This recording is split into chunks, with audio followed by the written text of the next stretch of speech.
Hello. Can you hear me? Hello? Yes. Cool. So glad to be here. It's our second or third day in the UK now. We've been quite busy. Candace, you were just talking to some protesters out there, weren't you? I was. Did you guys see the protesters on the way in? Did anybody stop to talk to them? You did. Yeah, you were out there. One of them's your best friend. Oh my God, that's so interesting. I've never seen that, a protester on the outside. Right. You should invite her in. I invited them in, obviously, because we believe in free speech, and the idea is like you actually don't have to be outside protesting us. We would love for you to come inside to hear our ideas and to enter into an ideological debate. And to get to just the core of their signs they were holding, who said that they were protesting racism. Obviously, it doesn't make much sense. The event is being headlined by me, so I like to actually have a discussion with them. If you're protesting racism, it seems a little bizarre that you're protesting an event that's being headlined by a black woman. And then, of course, she gets to the core of why they're really outside. It has nothing to do with racism. There are no black people out there protesting with them. It's an all-white group of people that have assembled to protest. And at a certain point, she says it's because they don't like Trump, and I like Trump, right? And here's what's problematic about that, and this is a lot about what I speak about when I go into minority communities and I get them to understand. Progressives don't care about racism. They don't care about black people. They care about using us as shields so they can go after their opponent. They obviously don't care about racism at all. If they cared about black people and the plight of black people, they would come in and have a discussion with me and perhaps accept that maybe all black people don't think alike. But it's inflammatory for them to pretend, or it makes them feel like they're supermen when they're out there saying that they're protesting against racism, and it allows them to be hateful human beings. It allows them to be the fascists that they are. They're holding signs that say they're against fascism, but they're the ones that are against free speech and us having a conversation. So I just wanted to talk about the protesters because it actually is symbolic of a lot that we do at Turning Point USA. That's right. And we find far too often that the left would rather protest something that's actually not happening than come in here and engage with an honest discussion.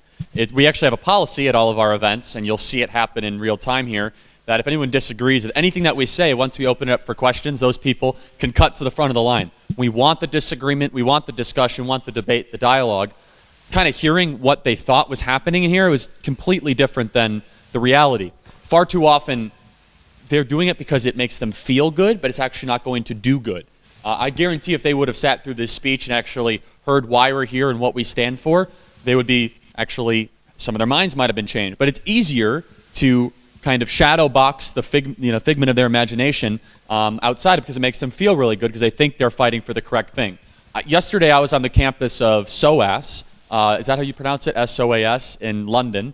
And I predicted this. I said within 20 minutes we're going to have some sort of confrontation by a radical leftist. And mind you, within 20 minutes I had a sign that said socialism is evil, change my mind. Someone came and stole the sign, which is of course theft. I asked if we would press charges, and they said they don't do that around there. I said, that's interesting. Could you imagine if I went and stole a leftist sign that said something that feminism is great? I'd be in prison right now, and we wouldn't be having this conversation. But it was quite fun. I was kind of surrounded by an angry mob and thrown all sorts of insults and pejoratives, but it just goes to show that the left hates the idea that there are other ideas. Instead of actually having a conversation about it, they would rather demagogue and misrepresent what's actually going on. Right, so let's get into a little bit about what Turning Point actually is. I'm sure if you guys have done any of the reading before we even got here, it was insane. The headlines were absolutely insane. I was reading about us going, wow, that sounds like a really terrible organization. I hate those people. Right. But Charlie, why don't you talk about how you got started at Turning Point USA, what your goals were, and then we'll talk about how we met. Awesome. So I started when I was 18 years old in the States. From Chicago, Illinois. I started this organization, Turning Point USA, to really fight for the ideas of free markets, limited government, the Constitution, individual rights, free speech, and I felt that America was going largely in the wrong direction. This is back in 2012. 6.5 years later, grown it to 1,400 high school and college campuses in the States with a huge reach and thousands of members. A year and a half ago, I met Candace Owens at an event in Palm Beach, Florida, and the second or third thing she said to me was, I want to lead the black revolution against the Democrat Party. And I had not met anyone up until that moment that had just the conviction and the charisma and the courage to actually go about doing that. So in the States, for those of you that don't know, The Democrat Party is similar to the Labor Party. It's on the left, and they become further and further to the left. They hate four things, and Candace will tell you the four things that they hate. Well, it's increasingly getting weird, but now they hate airplanes, babies, Jews, and cars. That's right. So they want to get rid of all those things. Yeah, So it's getting really far left now, and I think you're seeing a lot of that in the Labor Party as well here. It's just they're increasingly getting more bizarre in terms of the things that they hate and that they demand to put an end to. That's right. And so the Democrat Party has had a monopoly on black voters in America. In fact, if anyone on the center-right even dared question that kind of monopoly, then there would be pushback. And Candace's conviction and her courage to go after it was really inspiring.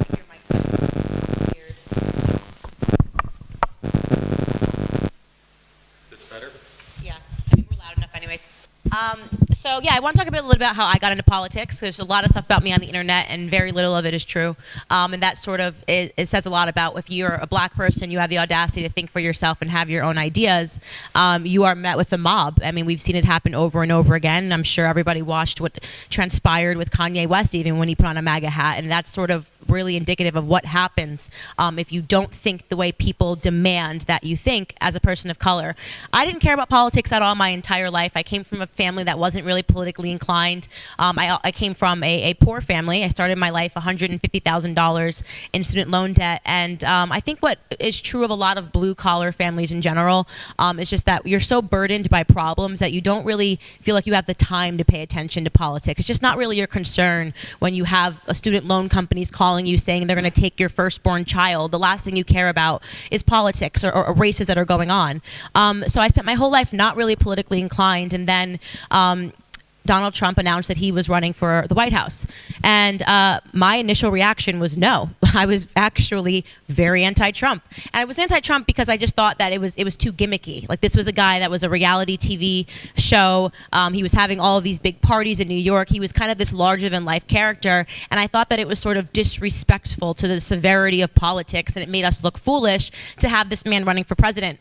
But what I didn't think was that he was racist, or that he was sexist, or that he was misogynist, or that he was a rapist, or that he was incestuous. And the second that he announced, the media, which loved Donald Trump, they absolutely loved him. He was like a demigod in America, instantly switched and started using black people and saying, oh my God, oh my God, oh my God, if this man gets elected, he's racist. So for me, just being a person that thinks, forget what I thought about politics, just taking a second to think, I said to myself, it's possible that racism is now being used as a control mechanism, as a means to turn black people into single issue voters. At the core of that is fear, right? What they try to think to themselves, and this is how the left and perhaps the Labor Party operates in the same regard. What is the thing that black people are the most terrified of? And in America, it's, we're gonna be back on slave ships, right? We're gonna be slaves. We're gonna go backwards to Jim Crow and segregation. So if you understand that that's maybe a deep-seated fear that's being taught to us, and a perfect way to control us is to just call everything racist, and then we won't go near it. If you call everybody racist, then people will say, well, I have to stay away from it because that's racism. And we're seeing that now, where literally today, as we were driving over here, I saw a headline that said that air was racist towards... Post headline, actually. Yeah. White people are to blame for bad air. For bad air. Pollution targets black and Hispanic people. And that's where we're at in society right now, where everything is being called racist and there's very little thought, and the idea is to get people to react emotionally. So I decided to launch a YouTube channel, and I was just talking about conservative principles. I still was not necessarily pro-Trump, but I definitely didn't think he was racist. And what happened when I had the audacity to put just one video online that said that I was black and conservative was absolutely insane. What happened to my reputation, the attacks that I got, the things that I was called, the racist things that I was called from the left, then made me dig a little further. And now I'm perhaps the most conservative black person that I know, because I realize that the left is using black people. And definitely the most influential black conservative in probably the world, that. I would have to say. Definitely in the world. And it's amazing. Candace made two brilliant points there that I want to reinforce. Number one, how could someone be not racist the day before you announce for president and then racist the day you announce for president? Maybe it's a tool and a mechanism that is being used, or a label that's being misrepresented towards people as a weapon. Number two, when everything becomes racist, nothing becomes racist. Yes, there are people that have deep-seated hate in their hearts, but when you use it as just a daily and common attack against people that don't have that sort of deep-seated prejudice or hatred, then it actually cheapens true racism, that the real racists get away with their hatred far too easily.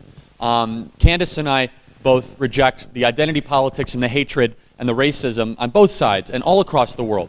But when people call us those things, it actually cheapens the extremists that are out there. And that's one of the worst things that the left has done to our dialogue, is they use these terms so flippantly and so casually that nothing means anything anymore. No one takes it seriously. Everyone's a Nazi. Everybody's a white supremacist. Everybody's a racist. Everybody's a sexist. Everybody's a misogynist. And there's very little thought or data to support any of the claims that they're saying. And that's really what we fight. And another thing that I'm adamantly opposed to, and you've probably heard me say a lot of things against, is feminism. It's another mechanism that we're seeing too. That I think it's radicalized. I'm staunchly anti-feminist. And people really don't like that because that's another way that they can control people. Okay, well, you're a woman, so you have to care about this, you have to support this, you have to love this, you have to dislike men. You should want to see the Gillette razor commercial with saying men are bad and boys should not just be boys. And what's wrong with that is that that's actually leading to a breakdown, in my opinion, of society. A society needs strong men. And what we're seeing now is a society that's promoting... I can do this without a mic, too. I'm pretty loud. Hello? Okay.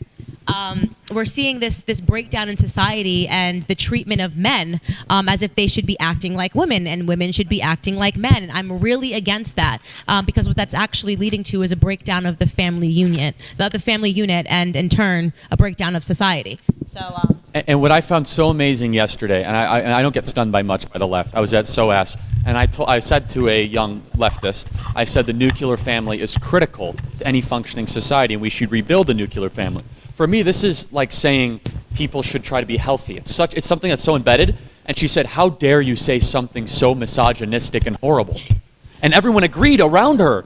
And I said, "I'm sorry, did you just disagree?" Like, for me, it's just kind of something like that's for me, it's so obvious. It's like saying racism is bad. Right. And she was like, "How dare you say something like that? The nuclear family is a misogynistic enterprise that must be deconstructed, and we must have that destroyed." So, wow.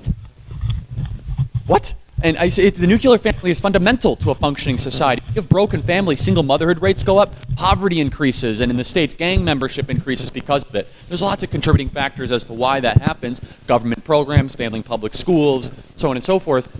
But irregardless, I think rebuilding the family I thought was something that we could all agree with, and she found that to be gross. And she said, no, we should destroy the nuclear family. I said, who would replace it? She's like, well, government.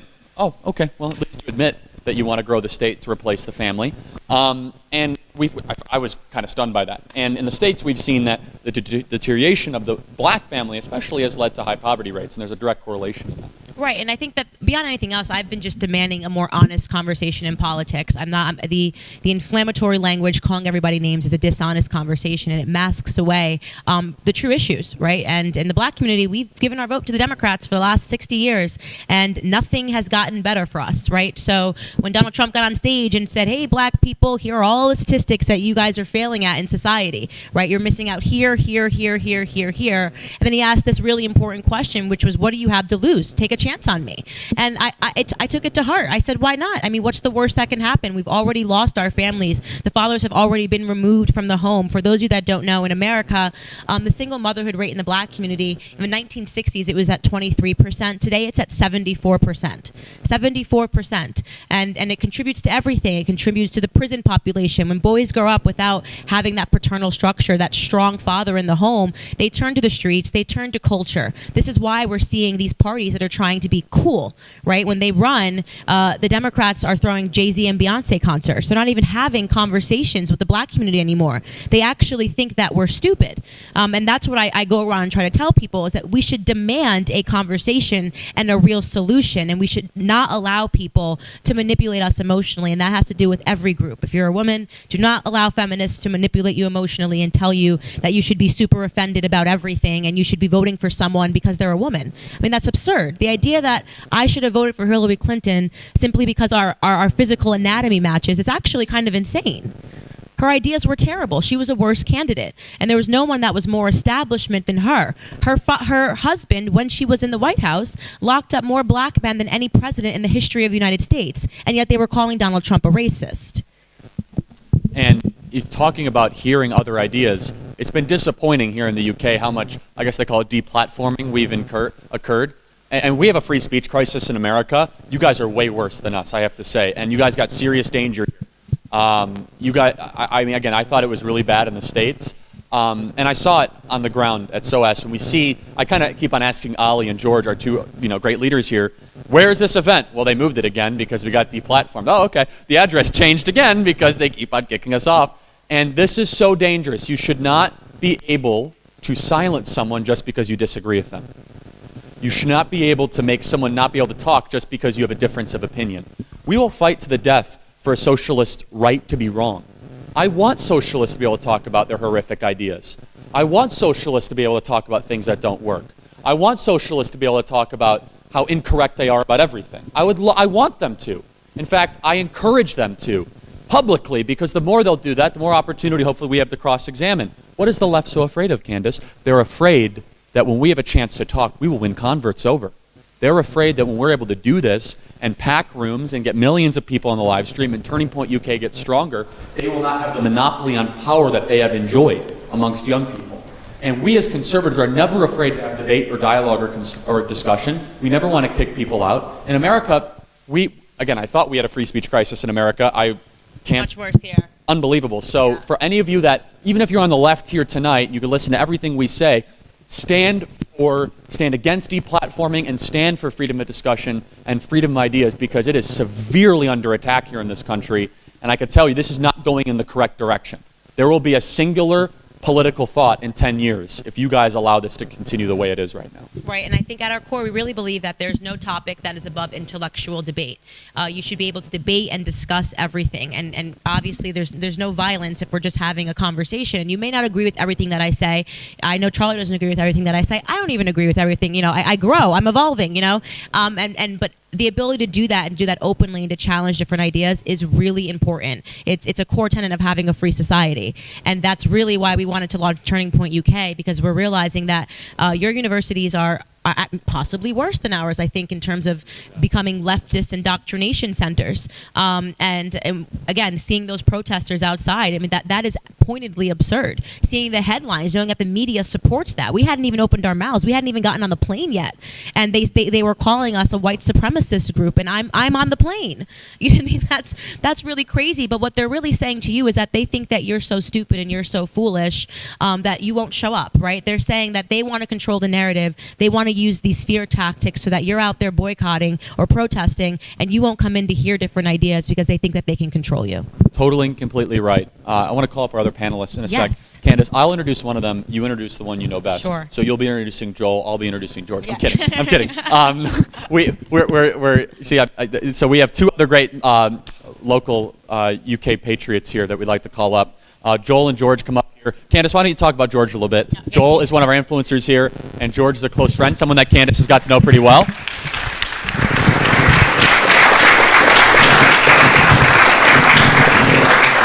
Joel is from Sussex, right? From Brighton, we're going there tomorrow. I hear there's going to be a couple of disagreements. Yeah, everyone's going to agree with everything we say down there. So, Candace, introduce George. George is the chairman of Turning Point UK, and also my fiance. Fell in love here in the UK. Sorry. I can talk about my story. Talk about that one. Okay, George, kick us off. Okay, so hey guys. So basically, Candace gave a little bit of an introduction there.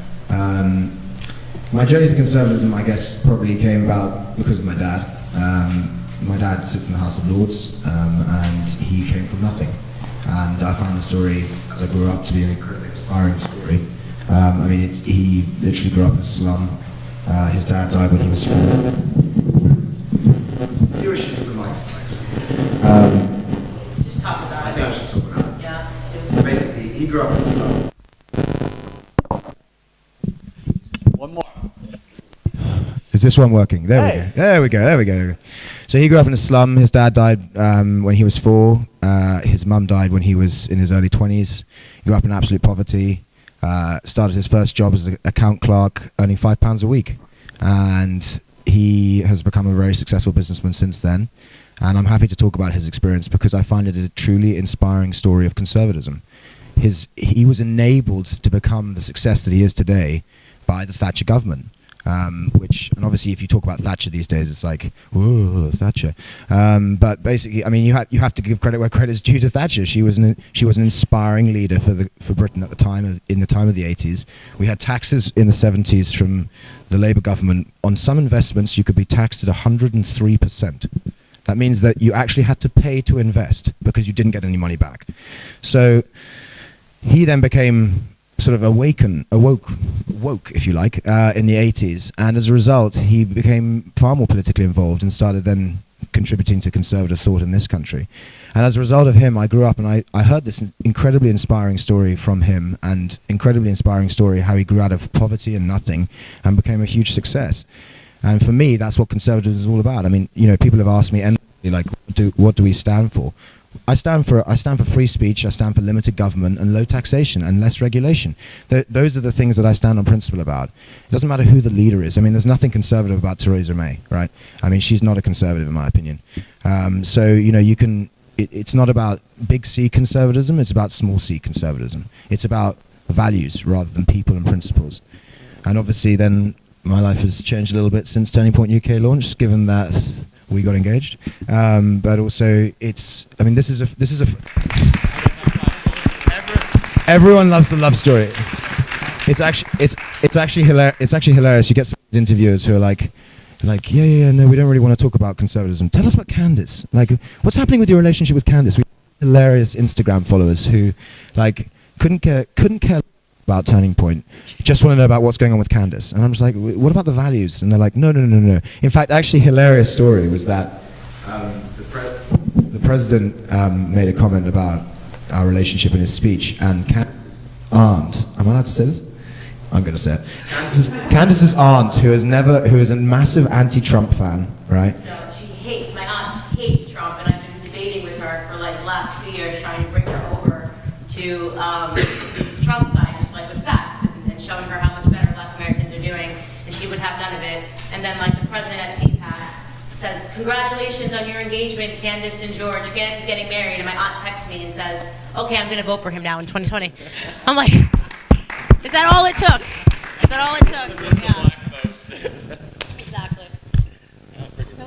Okay, so as Charlie said, I'm from Sussex, but actually I grew up not far from here in Stoke-on-Trent. And my journey to conservatism came around because I was seeing there for the last 100 or so years, at every election, whether it was city, council, parliamentary, people would vote Labour. But those same people that you spoke to would be complaining about how the roads were shit, the schools were shit, the things that they didn't like. Basically, everything that the government was supposed to be doing was crap, yet they'd be voting for those same people year after year, election after election.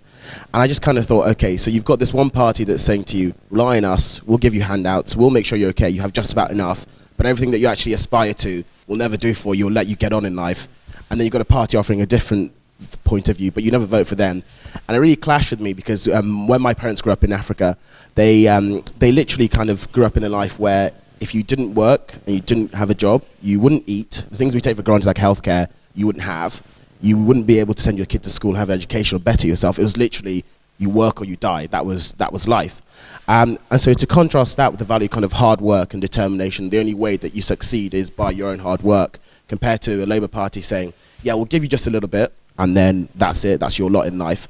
I was just baffled, and that was kind of my journey when I realised, kind of age 17, 18, Joel, you know what, you're one of those damn conservatives that people keep talking about, that you probably just, because I believe that in the free market, because I think businesses should compete to satisfy me. It should be me in control, not the businesses saying, oh, well, we'll do what we like, and then you just carry on. The government will be in bed with businesses. It should be, they compete, so then what I want when I'm in control, I get the choice. I believe in limited government because I think actually the government should take less of your money, tell you less of what you should be doing, what you should eat on your plate. Because actually I think that you guys are quite responsible and smart enough that you actually, as the individual, are the best ones to be able to make a decision for yourselves, not the government, and certainly not Theresa May, as we've alluded to and seen tonight. So that was kind of my journey to conservatism. And growing up, going through university down in Sussex, as you can imagine, Sussex is a fun place to be a conservative. There'll be some good protests there, Charlie. Better than the ones we saw today. There'll be even better protesters. They're more violent. It's amazing. And I just thought, well, okay, I have this idea. I've come to it by my own thought. You know, no one's forced me to do that. I've looked at two sides of an argument and decided I'm a conservative. I believe in these views. But when I stand up in the lecture and say, yeah, I'm a conservative, or actually, you know what, you talking about socialism, and Jeremy Corbyn's like, I'm not okay with that. They're like, no, you can't have that, you can't talk about this, and shut it down. I think, well, if you get to talk about what you talk about, what's different when I do it? And that was what inspired me to kind of join Turning Point UK. When I saw this chance, I said, you know what, it's going to be 10 years, as you say, we'll have only one kind of thought, and if you don't agree with them, you go to the retraining camp, and then, you go 1984 style. And I thought that we can't wait 10 years to do something. We have to launch out now, and that's why I'm so glad to be here and with Turning Point UK.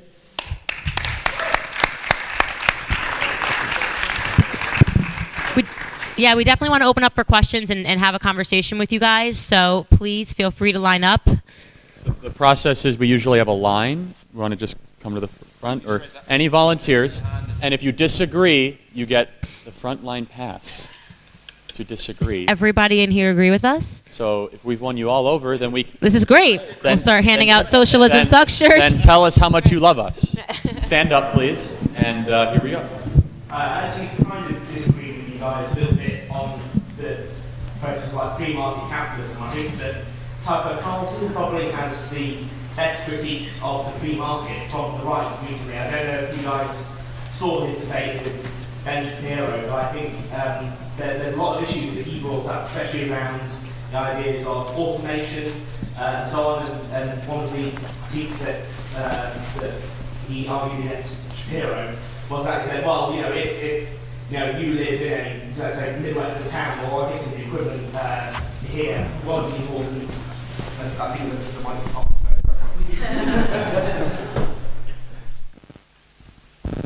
There we go. That's better. I guess all the equivalent, the northern coal towns here. When the industry dies, as it did with steel and with the coal, sort of in the 80s, people didn't necessarily just up and move to the big city to get a new job. Some weren't able to. Look at the steel workers. They can't just instantly learn to code, for example, which is obviously what we've taunted all the journalists about who got sacked from Vice and BuzzFeed and the others recently. So what do you say to those critiques that people that like Carlson put, that the free market is not a god, it is not some Nicene creed, as he said, and that really the free market is the best system we have right now, but if it doesn't work, we don't have to stick dogmatically to it all the time. Just want to see what your response to that would be. Well, Charlie debated Tucker Carlson on this, so I'll let him take it away. I actually had a conversation with Tucker about it. So Tucker in the debate said we should look at government more like our family. And then I kind of didn't have the best response in the moment when I was back and forth, so I've done more thinking about it. So here's how I should have responded. Our church should be our church, our family should be our family, meaning our nuclear family, and our communities should be our communities, and government should be none of those things. That's the best answer I could have given to that. So should we dogmatically believe in anything? Probably not. Should we look at the data and the facts and the realities of what the free market has brought us? Absolutely. I think Tucker recognizes that too. I think he's trying to push the limits of, can government fix some of these issues and problems? I would make the argument that every time we've tried to do that, government has actually exacerbated the very problems government has tried to fix. So a great example, people like Tucker Carlson were talking like that, and I love Tucker, he's a friend of mine, but it's okay to disagree amongst friends, and he'll be the first one to tell you that. In the 1960s, some Republicans supported the Great Society under Lyndon Baines Johnson, because they said, we don't like government doing too much, but we do agree that single motherhood is a problem. This is where I'm going to yield to Candace to contribute to this. Because they said maybe government can do something to help single mothers. And what ended up happening is single motherhood skyrocketed over the next 20, 30 years because single mothers would be able to get checks as government assistance. But what happened when they got married? The checks went away. So what did single mothers stop doing? Stopped getting married. So you're incentivizing bad behavior. So you've got to be really careful that sometimes a government solution to a problem could actually make that problem infinitely worse. And I think it's important just to note sometimes that the government is run by human beings. It's weird to me that sometimes people dissociate and they think of it as this like perfect structure, and like if we're having trouble at home, we'll just pass it off to the government as if the government's run by like Autobots or something. And truth is that they do exasperate the problem, and it's been proven 1,000 times over in American society, and especially as a case study, the black community. The black community, believe it or not, was outpacing the white community in America in terms of economic growth under Jim Crow. Under Jim Crow laws, we were doing better economically, outpacing whites in our society. And the second that we married ourselves to the government, the second that the government came, and this was by design, Lyndon Baines Johnson was an avowed racist president who was concerned because we had gotten the right to vote, and he wanted to come up with a system because Lyndon Baines Johnson is a human being. He's a president and he's a part of the government, but he was a human being, and he was a corrupt human being who wanted to make sure that the black vote could always be controlled. And what better way to do that than to say that the government is going to help you? When in reality, when you think about the welfare system, it gives you just a little bit. And it keeps you coming back. And in terms of the single motherhood rate, as Charlie just mentioned, it incentivized that bad behavior. People stopped marrying the father of their children because the government said, hey, if you don't marry the father of your children, we'll actually give you more money, right? Why get $500 a month? I'm making up a number here. We'll give you $1,000 if the father's not here. And they actually employ the government. We have a division that goes and inspects homes to make sure fathers aren't inside of them. So I think the most important thing to remember is that when people talk about the government as a solution, I try to always remind them that the government is run by human beings, and if human beings couldn't fix something within the home just because they work for the government, they're probably not going to be out to fix it because they went into the government.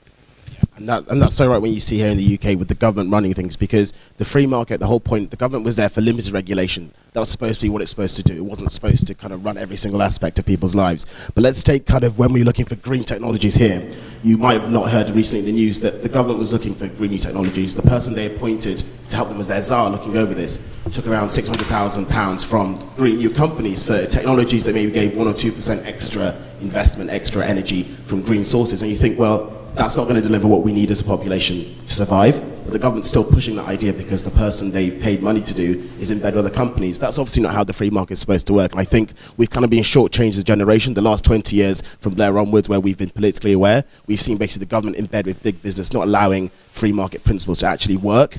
That's not how the free market works, and so we get a bad idea of that. I think once the government goes back to that, and maybe we can push them back to that if we get rid of some certain people in the government, then I think actually you'd see the free market working at its optimum, delivering actually for you, the consumer, rather than for the government's interest. Yeah, I mean, I talking about free markets, I think is a very interesting discussion topic, because in the UK, we are frequently sold the idea that free markets are running our economy, right? Okay, so let me ask the question to the audience. If you want to catch a train in this country, all right, and you live in the southwest of England, what train line can you catch? The Southwestern line. There's no other option, right? You have to catch Southwestern. If you live in the south, you can only catch the Southern line. If you live in the southeast, you can only catch Southeastern Rail, right? That's not a free market, okay? And yet Labour will continually tell you that free markets have ruined our rail network, right? It's not a free market. You can't make a decision as a consumer if you're monopolized by which train line you can choose, right? So therefore, it's not a free market. So our free markets, as someone said, Nicene Creed, I think no, we should never dogmatically stick to one idea. Absolutely not. But have they formed the best system to lift millions of people out of poverty? Yes, they have. So therefore, the facts and data are very much on the side of free markets at the moment. In the future, who knows where that will go? But yeah, dogmatic insistence that one form of government is the best. No, like humanity evolves, right? We've evolved from the Middle Ages. We're currently in a system now where billions of people are being lifted out of poverty by market forces. But don't ever let the left in this country take the narrative of free markets and say they've ruined your life, because they haven't, right? They've actually enfranchised us, right? I mean, and the other thing I'd also say is that the current on free markets, which is global, right? So at the moment it's hilarious. I mean, you've got Trump announcing tariffs, okay? And the Europeans are suddenly up in arms about tariffs, right? And yet the European Union is built on tariffs, right? I do a lot of business with China, okay? If you go into China, the Chinese import tariffs are horrific. And yet, here's everyone going, oh, Trump can't have tariffs, right? One of the most interesting meetings was the G20 in, I think it was Toronto. And Trump comes in and says, tariffs, tariffs, tariffs, tariffs, right? And Merkel and Macron are up in arms and going, oh, but free markets, right? So Trump comes in the next morning, and this is the part that is never reported, of course, by the media who hate Trump. He comes and he goes, okay, tariffs, but no subsidies either, right? And the Europeans dissolve because they can't understand a system of economy which doesn't revolve around subsidies. Hilarious story from Britain's past. Okay, sorry, I know I'm taking a bit of time, but hilarious story from Britain's past. When Britain was in charge of India, okay, the British were like, we don't like snakes, all right? Really annoying snakes everywhere, okay? So they incentivized the local Indians to kill the snakes. They said, for every snake you kill, we'll give you some money. So in a brilliant stroke of entrepreneurial genius, okay, the Indians went out and made snake farms so that they could kill thousands of snakes, because every time they killed one, the British gave them money, right? That is what subsidies do. It's exactly the same system in Europe, right? Exactly. So therefore, it's like the free market as a concept, coming back to your question, because it is a really interesting topic. The free market as a concept is under attack consistently by people who have no comprehension of what the free market actually is, okay? And it's exactly the same in this country, right? Automation, every generation has been sold the idea that some part of your life will be like overturned by automation, right? I mean, it's exactly the same going back 100 years, like that we were never going to find jobs for the people who lost their jobs when the rickshaw drivers were, overturned by automated cars. Like, it's just, every generation fears automation because it's a threat to job security. But every generation finds new jobs. I want to compliment George. There were some great points there. And the rail one's really interesting because in the States, we actually have private rail in Southeast Florida, and it's quicker, better, faster, cheaper than any other government rail that you could possibly imagine, and they just built it. And so it can be done through actually private free enterprise, and it's this idea that the government must be the only one that does public infrastructure projects is absurd. And kind of what is the free market for those that might have never heard it before? Essentially, the free market is allowing and empowering the individual to buy what you want to buy, sell what you want to sell without intrusive government interference. Essentially empowering entrepreneurs, allowing good ideas to thrive, succeed, and strive towards better products, services for everybody. And essentially, in a free market, there's one word that keeps it all together, and that's competition. You said that, Joel, so brilliantly, that if you have to compete in a marketplace, good ideas will win time and time again. That's why products get better. That's why we have medical advancements. That's why I'm guessing most of you have a smartphone in your right-hand pocket. And 10 years ago, that technology would have been considered fringe at best. We take for granted the advancements a free market delivers to us every single day. But it's not just the free market, it's the entrepreneur. That's the key word. Collectivism disempowers the entrepreneur. The free market empowers an entrepreneur to take the risk, start the business, and to go to a higher level. And all of you have benefited from it. You could hate capitalism to your core. You could hate free markets and think you want collectivism. No. The vaccines that you go after, the medicine that you can use, the Uber that you drive in, the Starbucks that you walk through, the abundance of food that you enjoy, the lighting that we have today is all thanks to a free market. If you don't believe me, try to go to Venezuela right now. Their entire country's in pitch black darkness. Babies are dying in the hospital right now because they don't have power in Venezuela. That's socialism, which was the second richest economy in the world 60 years ago, with the most natural gas reserves of any country in the entire world. Only collectivism could screw up a country with that kind of bountiful natural resources. Only socialism could do that. George, that's a great point about the snakes too. I'm going to use that as well. So it's just true. You incentivize something. You're going to get more of that. Yeah, exactly, behavior. Of course. It's like, but you see it the whole time in the UK as well. I mean, like, I'm sure most of you in this room are aware that we massively subsidise green energy in this country, right? Massively. Okay. Now what do you have? You have, like, I have a mate who lives down in Devon, okay, and he's got a couple of streams which run through his property, and he's put a water mill in the stream to generate electricity to sell back to the grid. And the more he produces, the more the government pays him. So as a result, every time I go down there, it's like massive. The house is so hot because he's running all the heaters on full the whole time, right? And all the lights are on all the time. Like, this is how subsidies work, and this is how the free market... It's more energy inefficient. Yeah, it's totally energy efficient. It has a bigger carbon footprint. Yeah, exactly. And as a result, like, the free market would never do that, right? But it's a subsidy-based system, and in Europe and in the UK, we're constantly told the free market ruins things. when actually the free market has never really been tried. And look, there are problems with the free market as well. Look, greed drives the free market, and of course there needs to be checks and balances on humanity, right? We're all humans. We're all inherently, there's always a bad part of us, right? And greed drives, I mean, I've seen it in the city. I mean, greed drives a lot of people, right? And of course there need to be checks and balances. But generally, as I said, the free market has been a force for good in this world. Next disagreement. Let's get a disagreement right up to the front. Let's get it closer to the front. Disagreement, stand up and come in. Only if you disagree, though. We want the disagreement. Good? Thank you. Give it up for the disagreement, everybody. Yay. George. That was George. Good. We'll use this then. Okay. Hello. Hello. I'm from Southern Trent as well.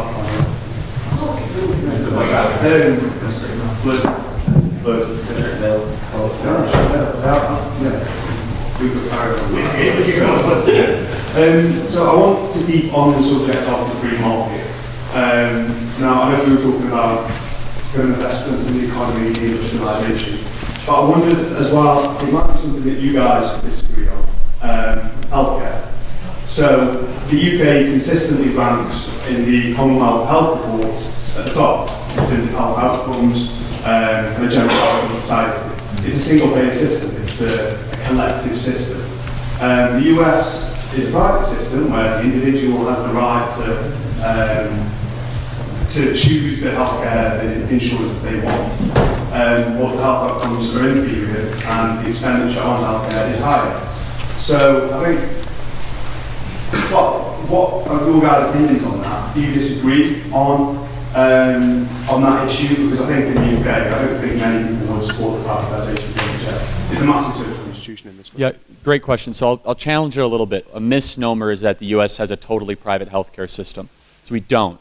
We have a thing called Medicaid, which over 37 million Americans are on, which is government-run health insurance. We have a thing called Medicare, which over 40 million elderly Americans are on, which is government-run health insurance. And we have a thing called the Veterans Administration, which is totally government-run hospitals, which would be similar to the NHS, which is a total disaster and a complete mess. The U.S. healthcare system is really, really good if you can afford it. It's actually the best in the world. We have the highest likelihood to beat cancer, the highest likelihood to beat diabetes, the most medical advancements, the most medical patents. The problem is most people can't afford it because you get priced out of it. Why does that happen? Because we actually don't have a free market in healthcare in America. We have a crony system in healthcare, something Candace and I talk about all the time. So our argument would be, first from the US side, and then I'll kind of nuance it with the UK, is we know in market forces when you deregulate things and you allow competition to assume prices go down, quality will go up, and more people can have those sorts of things. You're starting to see it in the States where we're deregulating what a doctor needs to be present for. We don't have transparency in pricing in the States, for example. So Candace and I, we went to an emergency room in the last year, both of us, and you walk out, no one can tell you what anything costs in the United States. That's not a market whatsoever. If you dare ask what things cost, they say, oh, we'll figure it out at the end in a couple weeks at billing. A true market would have demand on those people to be able to provide that kind of pricing. As far as the UK, I'll let George answer the question of the NHS better than I can. But touch on the LASIK eye surgery. Yeah, okay, so in the States, it's a great point. So in the States, insurance runs everything. So Obamacare, for example, was not healthcare reform, it was health insurance takeover. So it was a big misnomer. There was some health care components of it, but essentially it mandated by law that everyone buys health insurance. So those that don't know, those that aren't on employer-provided health insurance, which is the majority of Americans outside of Medicare, Medicaid, and those people that go to the Veterans Administration, you have employer-provided health care. So it's actually part of your job. So when you sign on to work, most people get their health care from their employer. It's actually a really crazy system that should be decentralized. People are less likely to quit their jobs because of it. They consider it as part of their salary and wage, which it sort of is. It should actually never have happened in the first place. That's a totally different subject. But insurance only covers a certain amount of things, health insurance, and these insurance companies in the States collude with each other. It is illegal to buy health insurance across state lines in the United States of America. So if I'm from the state of Texas, I cannot buy health insurance from Florida. It's not the same for auto insurance or flood insurance or any sort of other insurance you want to buy, life insurance. I can buy health insurance across state lines. All of those insurance markets, prices have gone down and quality has gone up except health insurance. So anyway, there's one thing that's not covered by insurance traditionally, and that is LASIK eye surgery. It's considered a cosmetic improvement. It's actually not covered by the major health insurance programs. Why is this important? Well, LASIK eye surgery deals with one of your vital organs, right? It deals the same as if it was heart surgery. It's a vital organ that's classified by the American Medical Association and the World Health Organization. LASIK surgery 10 years ago used to cost $20,000 per eye. That's about 25,000 pounds per eye, more or less. No, less, 18,000 pounds per eye. Sorry, I get the exchange rate screwed up. Super expensive. Insurance didn't cover it. What does that create? A cash-only business. Essentially credit cards and cash. So then consumer would go directly to the LASIK eye expert and say, well, can you do it for $18,000? Can you do it for $15,000? All of a sudden, price bargaining and negotiation occurred, and entrepreneurs got into the LASIK eye surgery space. What happened? Over 10 years, the LASIK eye surgery technology has gone up dramatically. We have the best LASIK eye technology in the world. In fact, it's spreading all over the world. For those that don't know what LASIK eye surgery is, it's if people with bad eyesight like me, where I have to buy contacts every day, you go in, they shred essentially the cornea with a laser, and you never need any sort of eye improvement technology ever again. George, I'm guessing you did it. You don't need eyeglasses or anything. You can now get it for $750 per eye in the States. That's an example of how the market could solve things. And that sort of medical advancements and improvements, the UK benefits a lot from the US research and development industry. And you guys should. You guys are a beneficiary of the hundreds of billions of dollars that our market spends on trying to get better cancer drugs and better technology. That's not to say that other countries don't have medical improvements, but it is time and time the U.S. private companies that have these huge advancements, such as, cancer-killing drugs, which we're really close to getting, and the LASIK eye surgery improvements, or the polio vaccine, for example, Jonas Salk. These sorts of things happen outside of government bureaus. I'll let George talk about the NHS and Joel, because you guys have lived under it. I don't want to talk away from experience there, but I hope that was somewhat helpful. Yeah, I mean, look, on the NHS, the NHS is frequently touted in this country as, the petard upon which the Conservatives are hoisted, because, Labour decry that basically the Conservatives want to privatise the NHS, right? I don't think there's any mainstream Conservative politician out there who wants to privatise the NHS. I mean, it's recognised, as you rightly say in your question, as a social institution in this country, right? What I would say about the NHS, though, is that there's parts of the NHS now which have become far more of a lifestyle choice than actually a health service, right? I mean, the treatments available now on the NHS. I mean, I don't know whether any of you remember, there was this girl, I think her name was Josie Cunningham, right? Who had a variety of cosmetic surgery surgery on her both breasts, lips, like all over her body, right? 21 surgeries. Yeah, 21 operations, I think it was, or something like that. Fact check that. And she tweeted saying something like, this is not a direct quote, but it was something like, taxpayers will always foot my bill at the NHS, right? I mean, and that is basically where any taxpayers in this room, because I'm conscious of some of your students, so you're probably not paying a tax here, but like, you're funding that. Right, that's a lifestyle choice. That's a lifestyle choice she's making. So where does that leave us with the NHS? Well, it leaves us with an NHS now which is being used as a lifestyle choice by some and is a health tourist centre by others, right? People come here because they want to benefit from the NHS, right? And it's widely known that there is health tourism in this country. So as a result, you have to look at the NHS. You cannot have any government department or institution which has a lack of scrutiny around it. We constantly are berating the Home Office for how they spend taxpayers' money. We're constantly berating the Department of Defence for how they spend taxpayers' money.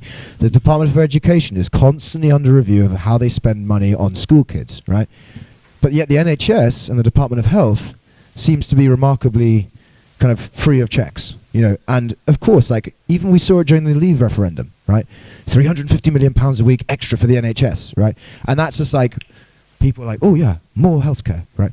So, of course, the NHS is a great institution. It's saved the lives of tens of millions of people in this country, right? I don't have health insurance, what are you covered by? You're covered by the NHS. So, what does that mean? It just means that we have to scrutinise how the money is being spent and where it's being spent. I think what people always forget in this debate is that there are more countries in the world than the UK and the USA, and there are more health systems in the world. So there's France, there's the way different countries do it. So if you were looking at outcomes for cancer, we might have better outcomes than these guys, unfortunately. However, compared to France or other European countries, we do terribly. And I think that sometimes we forget, we get caught in this debate between privatization and paying for your service. Privatization, just to clarify, would be a private company running it, but still free at the point of use for you. And I just want to do a straw poll in the hands. I might end up being wrong, I might regret this, but would people care if they were still able to go to a hospital and a private company delivered the healthcare, they still didn't have to pay, or not? So who would care and be like, no, I wouldn't go, even if I still wouldn't have to pay? You're paying your taxes already, I'm not going to pay anything, but a private company's running it with the same doctors, the same nurses, the same facilities, it's just being run by a private company. Who would put their hand up and say, no, I would never go to that, that's a terrible system? Now who wouldn't care because, now who wouldn't care because they already paid for it in taxes, it's being delivered by a private company to become more efficient, so I'm going to assume the rest of you agree with my point. And that's the way we've got to look at it, that there's a lot of inefficiency in NHS, but by keeping on saying and confusing, I think it's what Jeremy Corbyn's very good at, confusing privatization with you paying for the service. No one, as George said, in the Conservative, who's mainstream, will ever suggest the point where we have to pay money for our health service. But what they will suggest is that maybe having private companies run more, or to learn from areas of successful private practice that work in the country, because the budget last year, I believe, the last figure, 2014, 114 billion for health, another 50 billion preventative services. We're just spending more and more on treatment and less on preventing people getting sick in the first place. And I think that we, instead of having this kind of rational thought in our country and saying, what kind of health service do we want and what can we afford? Because in 20 years' time, Theresa May is saying another 20 billion pounds. That's not government money. The government doesn't have any money, by the way. That's your money. That's my money that we're going to keep putting into a health service that's inefficient in a lot of areas. And so rather than being caught up in this debate of privatization, it should be actually, what kind of health service do we want? What services do we want to be able to afford on it? And do we really care if, as long as our taxes pay for a private company to do it, but we still don't have to pay any money at the point of use?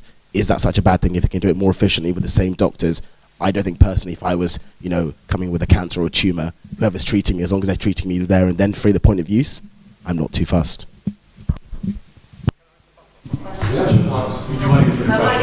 Yes, we got another question. Sorry, thank you. We'll be here around.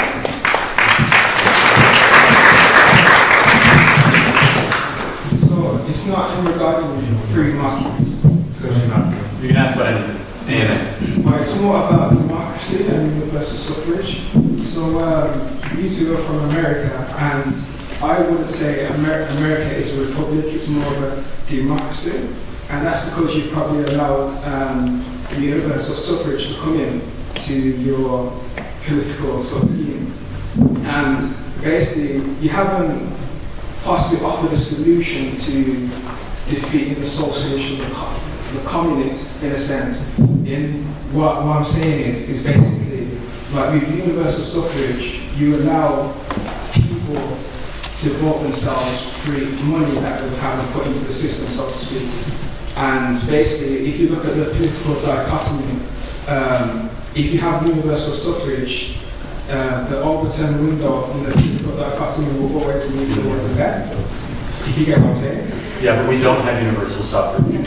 Felons can't vote, for example, in America, and each state has a different representative capacity. One aspect is why don't you just allow only net taxpayers to vote? Only net taxpayers. I mean, I do believe in universal suffrage. I actually think felons should have the right to vote. So I was challenging your premise, but I actually think felons should be able to vote. I think voting is fundamental. It's a right. So we are in the States a constitutional republic with a democratic mechanism to be able to get, representatives into power. So what's the difference? A democracy is if 50+1 people believe something, it becomes correct. A constitutional republic, what's the most important thing? The law. You cannot overturn the law. So if 51% of Americans want to overturn the First Amendment, it doesn't work that way. It doesn't. You have to go through 66%, the states, ratification. It's extraordinarily complex to overturn natural rights in the states. I do believe in universal suffrage because I believe the right to express yourself and the right to have a representative in the government is fundamental, which I like. Would I like all U.S. citizens to pay taxes? Absolutely. Do I believe it should be necessary? No, because your existence, the legal existence in the state, above the legal voting age, 18, which we believe is a minimal vote, age of maturity, you should be able to have the right to express yourself in government. Well, I just wanted to ask you, keep going. So what are you saying that you think we should have? No, because even your founding father said only landowners should be allowed to vote. So if you look at certain theses from I forgot the author, but the name of the thesis is The Fate of Empires.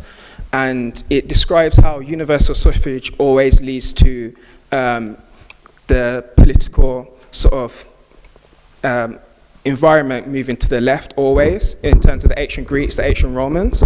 And basically, I don't agree with that inevitability.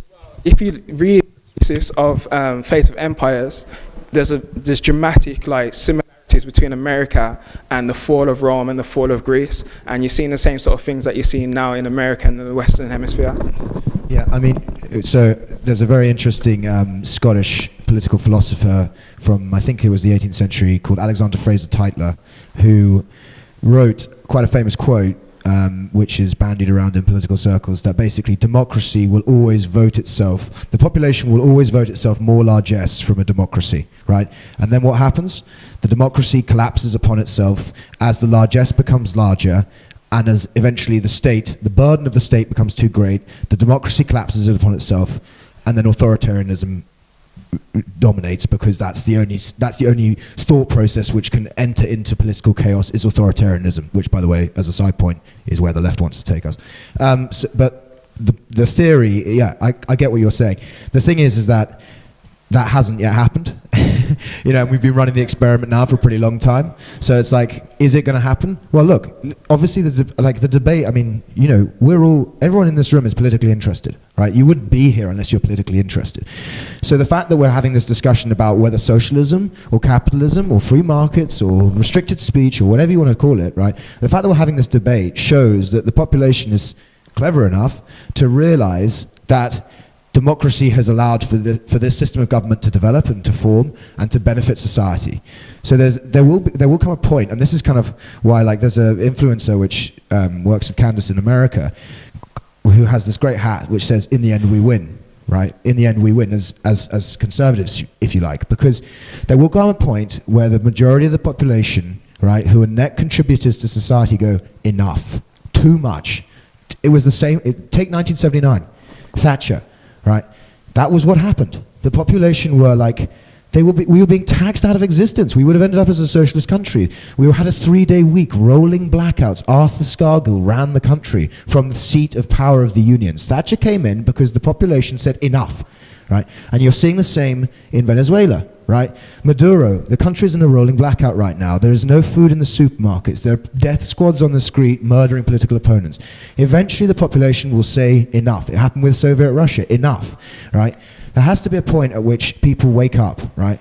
And socialism doesn't work, and we keep seeing it time and time again, and free market capitalism, democratic societies do work, which is why we see them forming the whole time, right? Because people are like, we've had enough, right? So the theory of the collapse of democracy because of largesse has kind of not, we've been running the experiment now for long enough. In any test-controlled environment, we've run the experiment for long enough to see that that is not the case.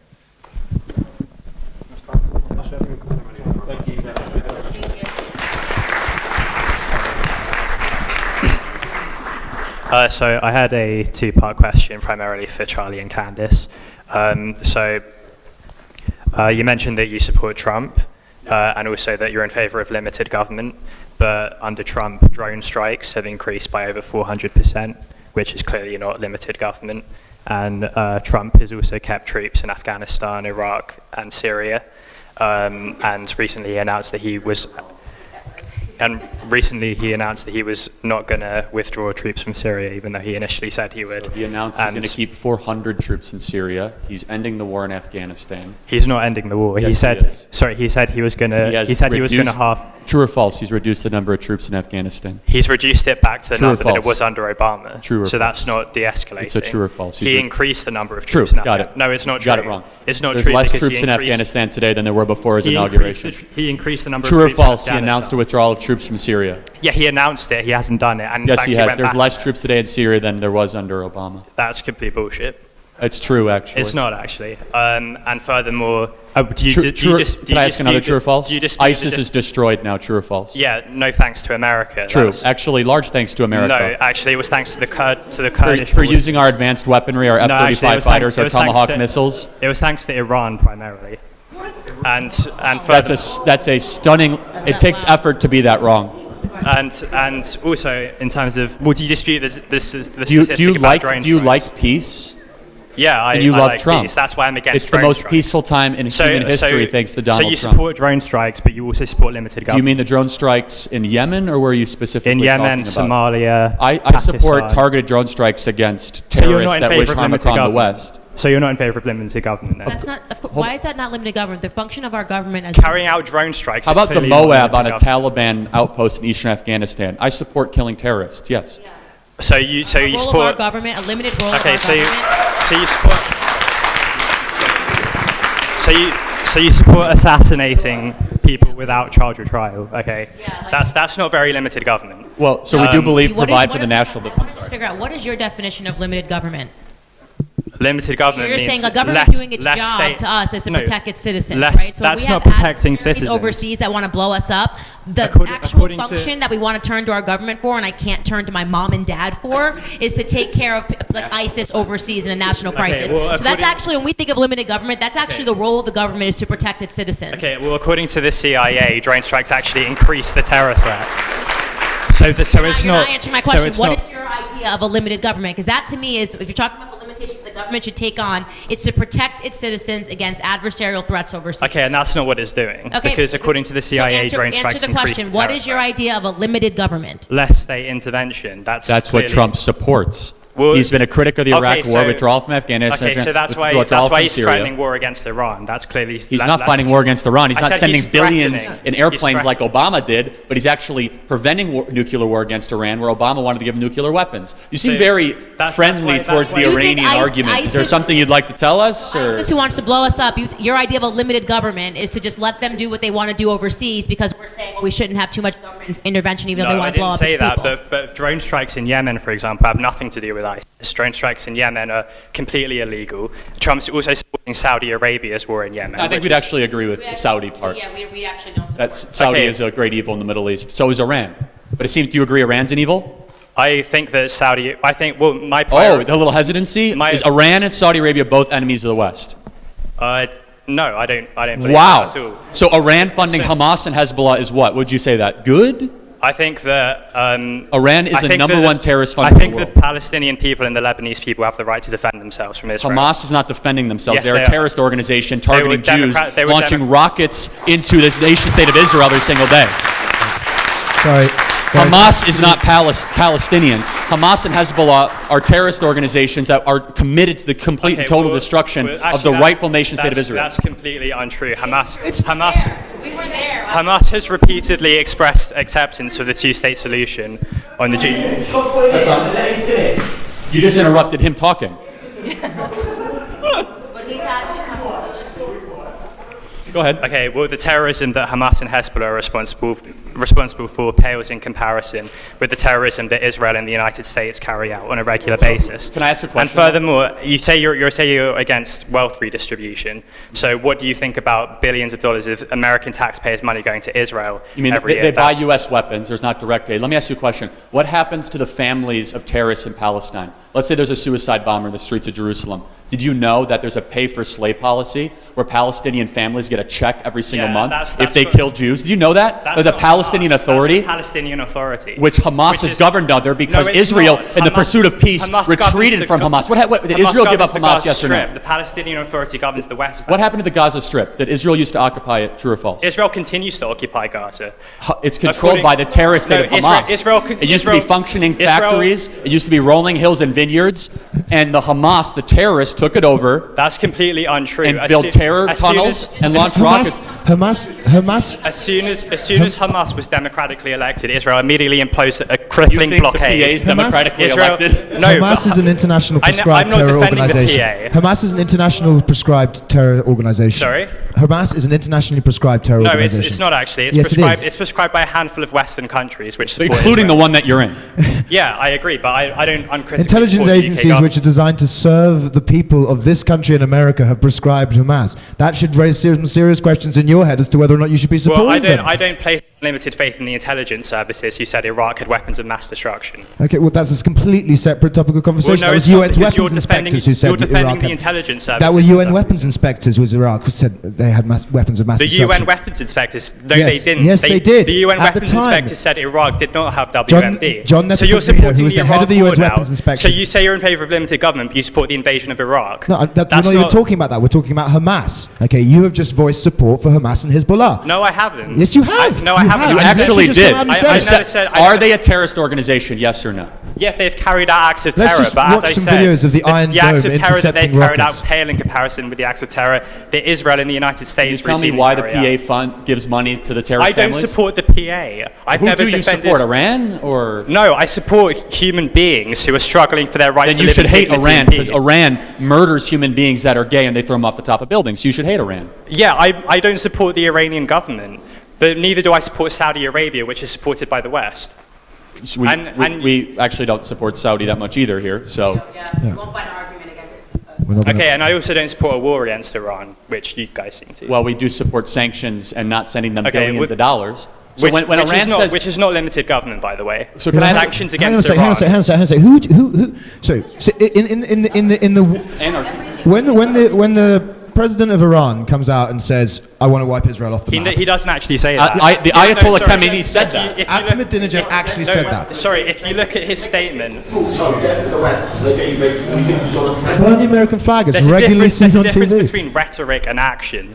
There's all sorts of inflammatory rhetoric, including So we from just the don't West. trust the words So of let the me president kind of of Iran. say two quick things. First of all, Ayatollah Khamenei, the head of Iranian's theocratic construction, essentially part of government, and the former president Ahmadinejad said death to Israel, death to the West, death to America multiple times. How do they act on it? Because you said it's just words. They give billions to Hamas. They give billions to Hezbollah. They support the bombing of Israeli children. They give money to PA that funds and incentivizes terrorist behavior. They refuse to condemn Hamas and Hezbollah any time under UN resolutions ever. They refuse to ever vote and say this is wrong. They actually fund BDS resolutions all across the world. They're outwardly anti-Semitic, not to mention outwardly anti-gay, anti-Christian, anti-Western. And finally, why does Iran want nuclear weapons so bad? Why? Because they want to act on their words to destroy Israel, destroy the West, destroy America. Iran is the fundamentally biggest and most sinister evil of everybody in this room. And if you have sympathy for it, I wonder why. Okay, so the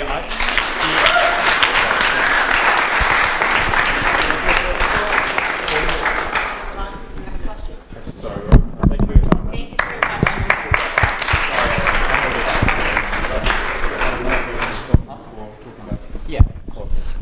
So I wanted to go back to the start of the evening where you were talking about, or Candace was talking about black people, how the left has a monopoly on black people, the left has a monopoly on LGBT people, and I'd like to start by agreeing with you, and if someone has their own independent thoughts and they agree with the 4 things you've got behind you, absolutely vote for free market parties, go with the ideology you believe in.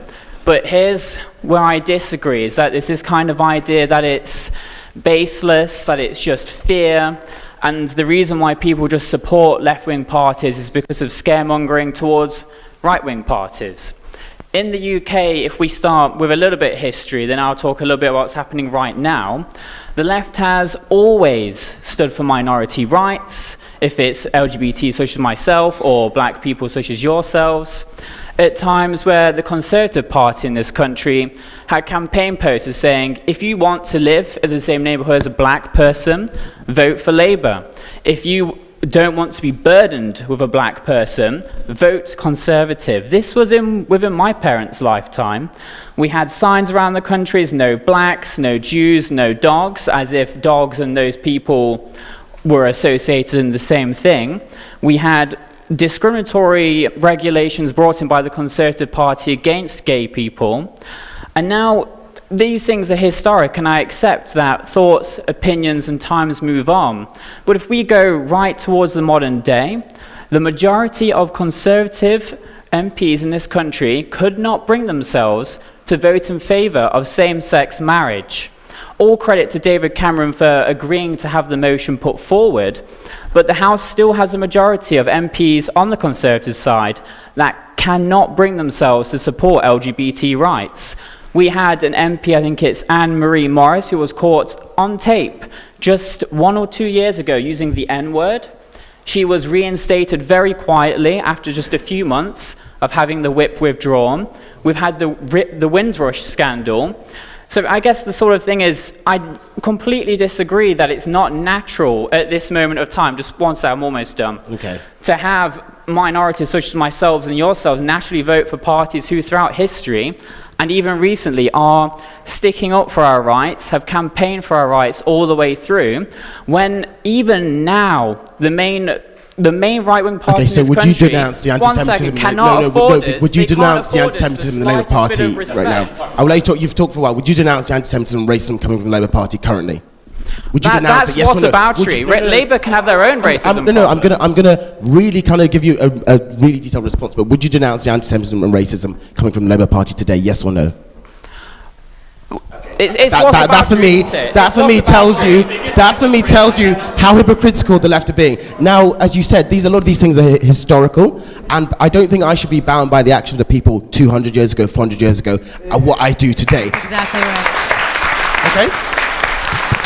I can't speak for the LGBT community, but as you've said, David Cameron was one that introduced the gay marriage bill to Parliament and pushed it through, but people have different opinions on these things. I think they're entirely entitled to them, but that's different to saying LGBT rights and saying that LGBT people should be discriminated against. That's a completely separate issue to saying about the marriage. But I think that this is what I say that is actually done purposely, because you hear people like David Lammy, Diane Abbott, they will go and pick out holes and say, oh, the Conservative Party's done this in the past, has done this in the past, is doing this, or the reason you can't get into Oxford is because you're a black boy, or the reason that actually you're being controlled by white males, and that's what's dominating your society.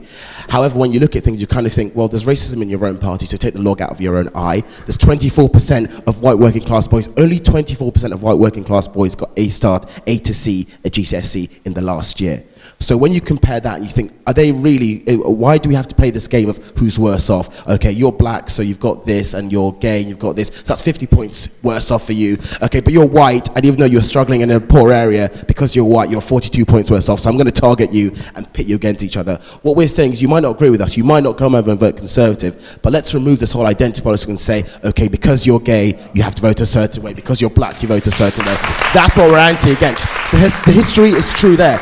No one will deny the history. The Conservative Party's apologised for the history, and whether you take that or not is completely for you to decide. However, to then continue to ask people to live their lives based on something that happened 5 years ago, or an experience that is not theirs, because people in these groups don't all share the same experience. They don't all respond in the same way to the else. Because I've seen some gay people in the Conservative Party who weren't in favour of LGBT marriage, and I'm not saying that just because you've asked me the question. You know, people have different opinions in these groups. We're not just blocks that say, you didn't vote for this, so therefore we're anti-you. We come to rational opinions the same way white people, the same way straight people, the same way everyone else is allowed to come to rational opinions. And I just think it's really cheap for people on the left to be saying, well, actually, we're going to target you and say, you need to do this a certain way because you're in this block. And that's what I'm really, really vehemently against.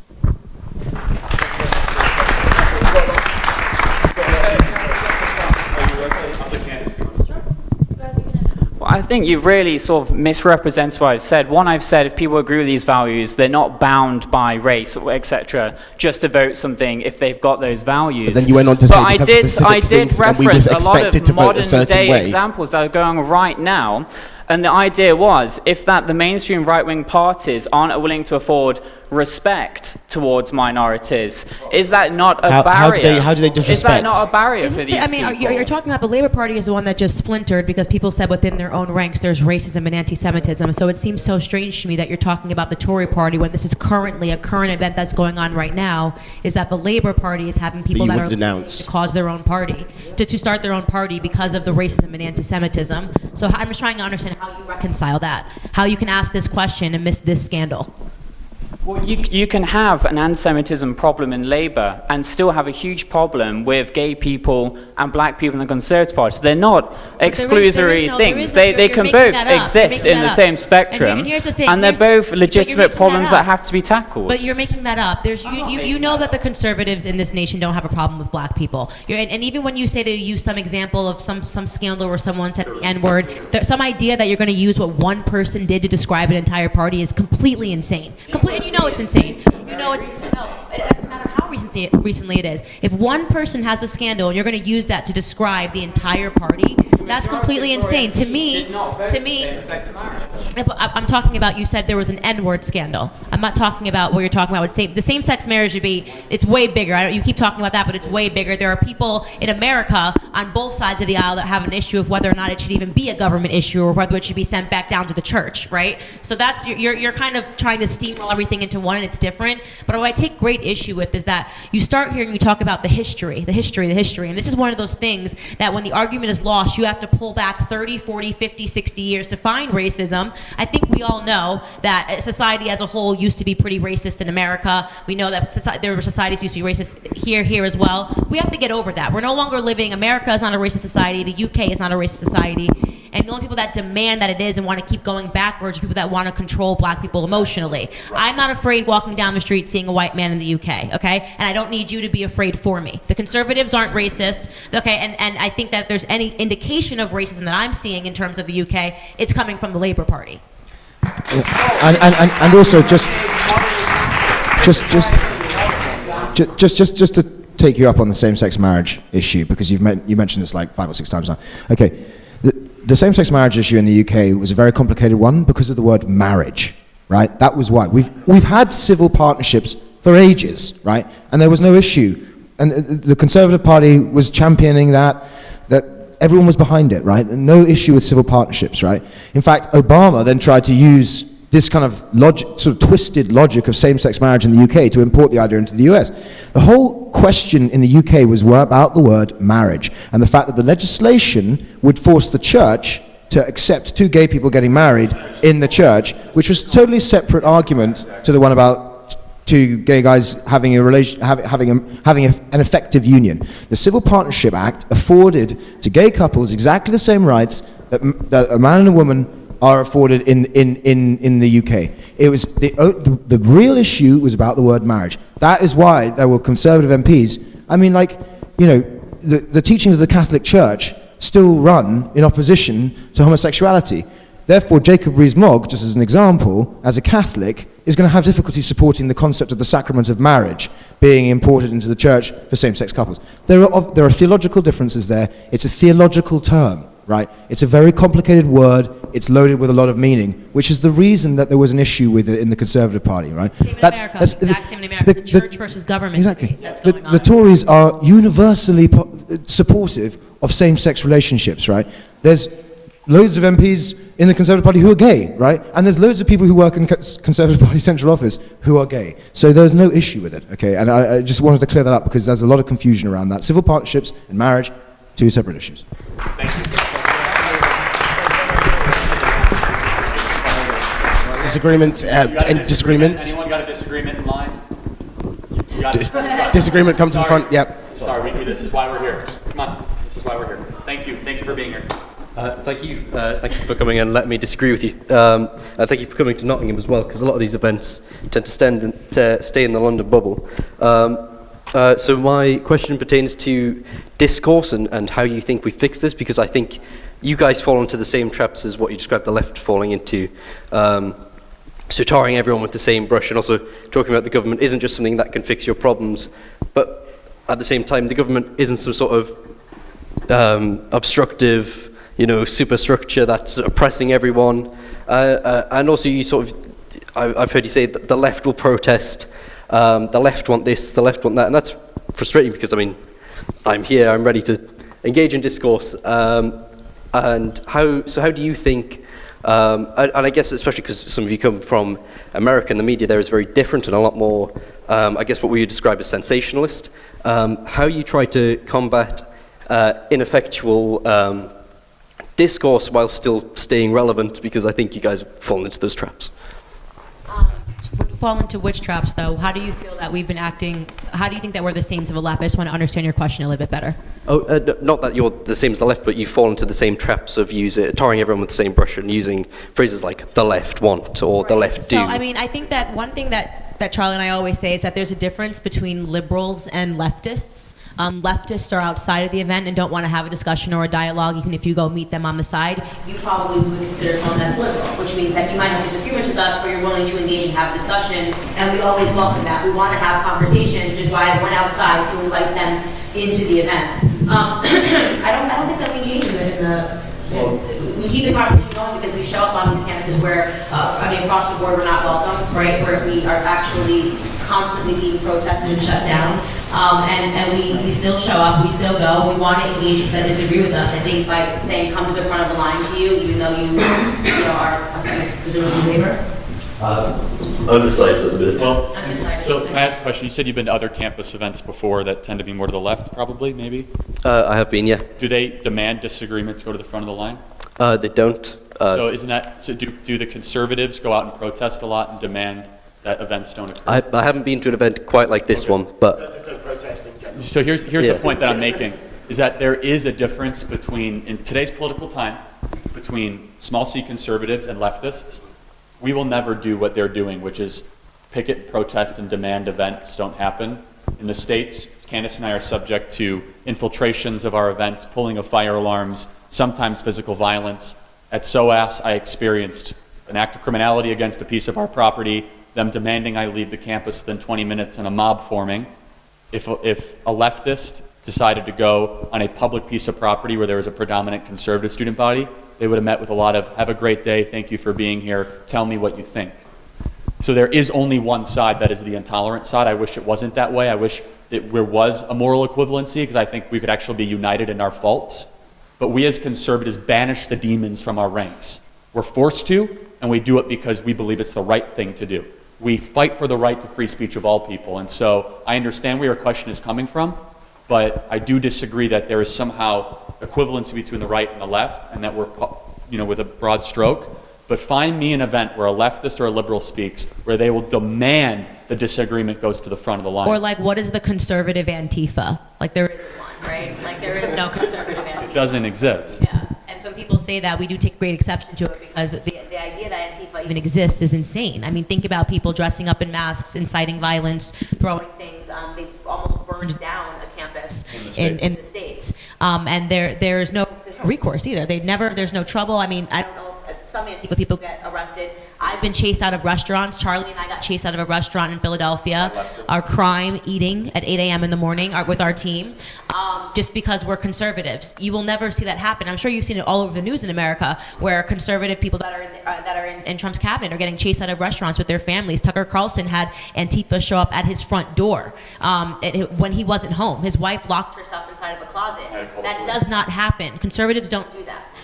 So it's a false equivalency, I think. And if we ever did, we would disassociate those Exactly. people and expel those demons immediately. You saw what happened with Tommy Robinson recently going to a journalist's house. Conservatives are more than happy to say, we disagree with that that's completely not okay. I think that calls on you then to say, as someone who would say is on the left or liberal, to say to your other peers who are on the left, actually, even though you're probably not going to come over and join us in Turning Point, say, actually, we want free speech as much as they're pushing. You need to go and tell them and say, actually, we don't want to be tarred with the same brush, because unfortunately they do you a disservice when you come here and so calmly debate, when the rest of them will be outside there protesting, and you're all lumped together because you vote for the same parties, you want to put the same people in government, and you want to deplatform people who disagree with you. Thank you for your question. Yeah.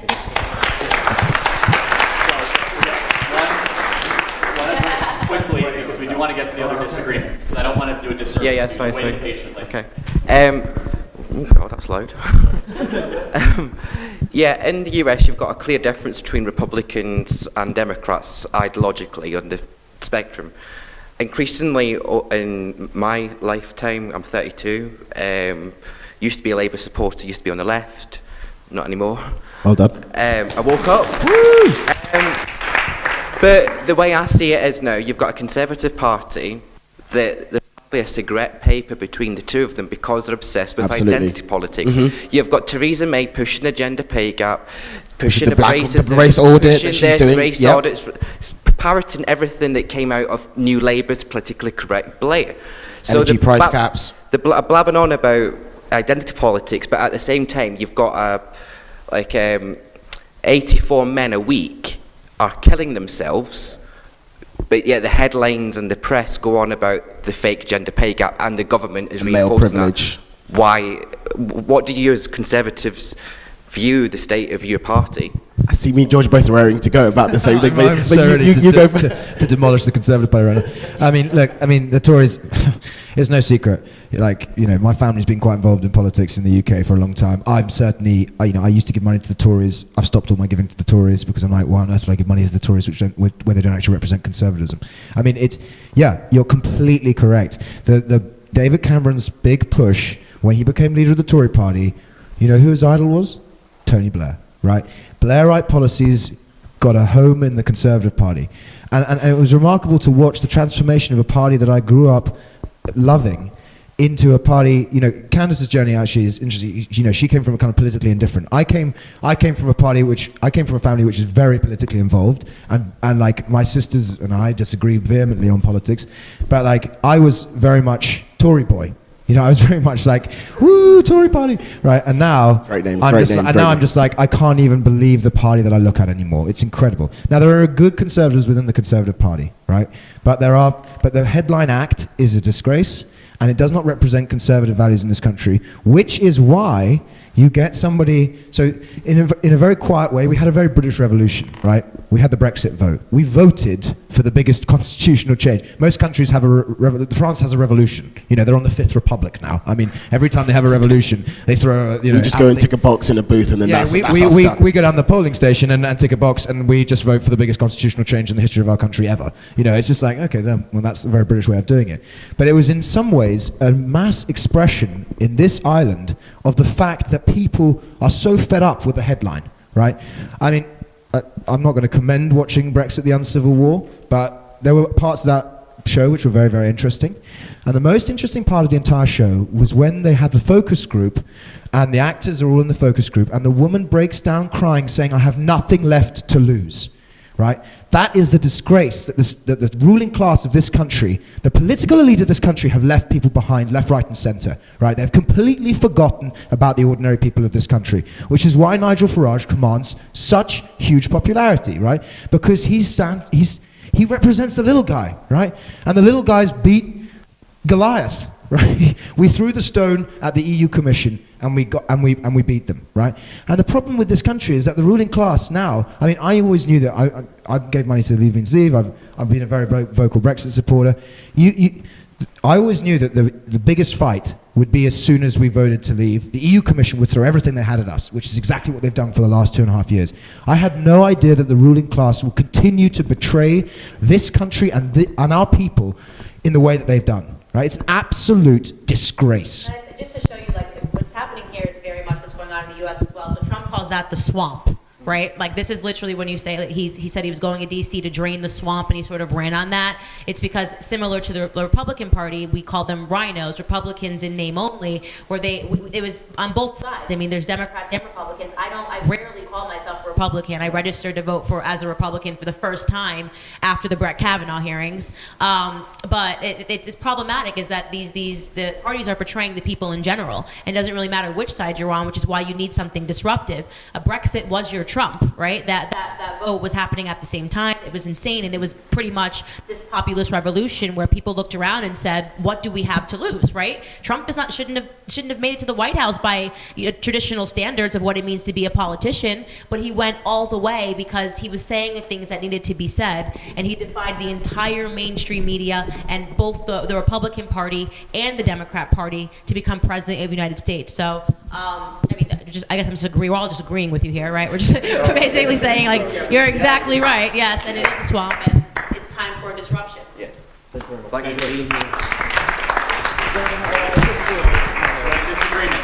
Yeah, it is a disagreement. So, yeah, that's fine. Okay, so most reasonable people in this room would agree that equality of opportunity is a value that we all love in the West. Do you not think that there's certain situations where there may be a deprived family with such terrible constraints in their lives, like a mother that's suffering from illness or problems with drugs in their families, that actually socialism might be a necessary political tool to actually give them the platform they need to participate in the market, in the free markets that you talk about? Because if say, imagine you didn't have time to you know, have this vision of a business you wanted to create, what do you do at that point? Ask a real person who lived it. Yeah, I mean, you're looking at, I'm the person that you're talking about. You're imagining it, I lived it, right? So I told you I came from absolutely nothing. My mom was one of 9 brothers and sisters, 5 of them which grew up in prison. I grew up visiting my uncles in prison. I can't even, in an abusive home, and had the entire world was against me. I defied incredible odds because I live in a free market society and a capitalist society, and I didn't turn to the government to fix it. I didn't blame the white man. I didn't blame the rich man. I didn't blame the tall man. I decided to figure out what it is that I can contribute to society, what I'm good at, and I buckled down and I worked hard. There is no substitute for hard work. And socialist is the creed, is a creed that makes you think that there is somehow. Like now, hey Candace, you didn't start in the same place that Charlie started in. He's white, he's straight, he's male. He grew up in the suburbs of Chicago, so you should be able to take from him and start your life better, and that's not true. And let me also say something. It's much more rewarding. Do you know how much better I feel today sitting up here knowing that I did it by myself and I didn't have someone out there virtue signaling for me saying give something, take something from Charlie and give it to Candace, and I fought my way? That is what a free market, free society allows. You can come from absolutely nothing and make something of yourself. My grandfather did the exact same thing. He started his life on a sharecropping farm. You want to talk about systemic inequality? It was blacks only, whites only, had KKK shooting into his home at night, and had his first job when he was 5 years old laying out tobacco to dry. Now my grandfather lives on that sharecropping farm as the owner of it. That's what America is all about. That's what free markets and capitalism is all about, and that's why I do what I do. So I don't think that socialism helps. No, I think opportunities help, and those are the things that we want to protect.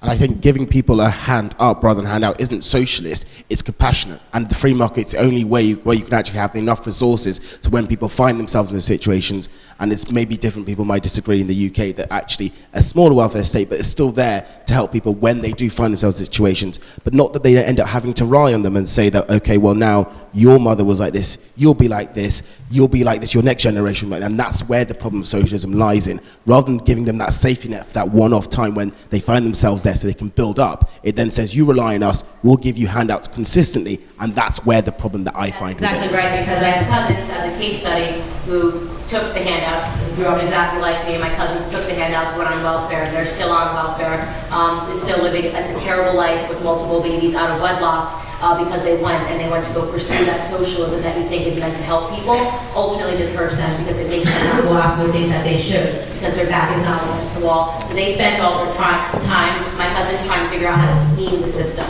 because they want to get more from the government. Well, I spend all my time trying to figure out how to make something of myself, and I stand better off.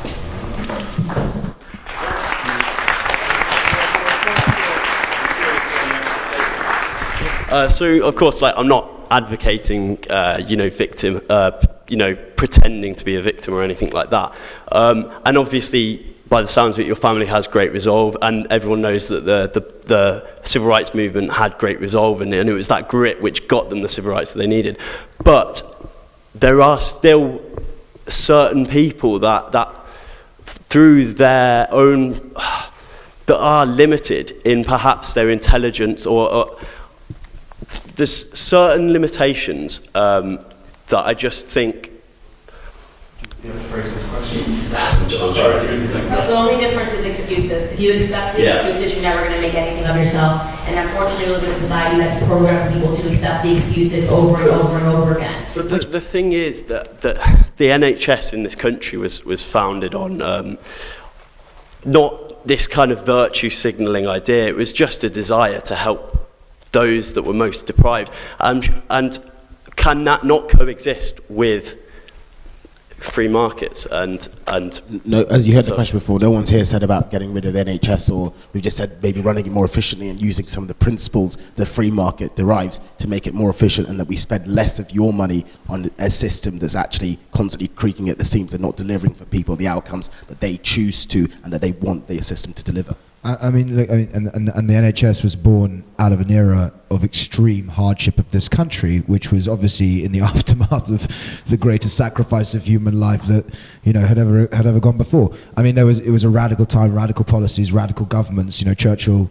lost the election, and Clement Attlee came in, and it was Butskelism as the mantra of the time when some founding sort of core values of our current society were founded. It was a very, very different time. right? And I mean, there was enormous hardship at that time, right? But the market actually was the one that pulled us out. One last thing. Government doesn't have to always do it. In the States, we have the greatest story of charity in the history of the world. We give $500 billion away, privately, citizen to citizen, a year. $500 billion a year. We still, in America, there is an unbelievable creed that, why not churches? Why not communities? Why not mosques? Why not synagogues? Why not local centers?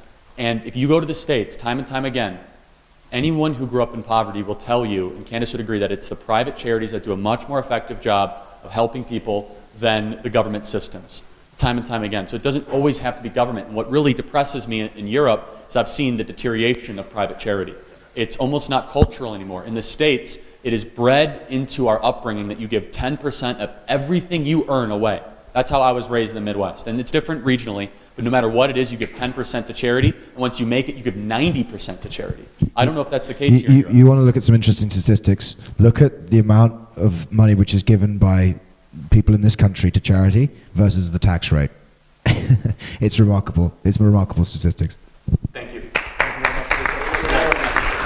Yes, thank you for not strawmanning me and pretending I said something that I didn't. Thank you. Yeah. Cheers. Have you got a disagreement? Yeah, I do. Well, I agree mostly with what you guys say. My problem is with limited government, how would you sell conservative values and turning point to people who are reliant on the state, people who grew up in care homes, people who have to rely on welfare because they physically cannot work?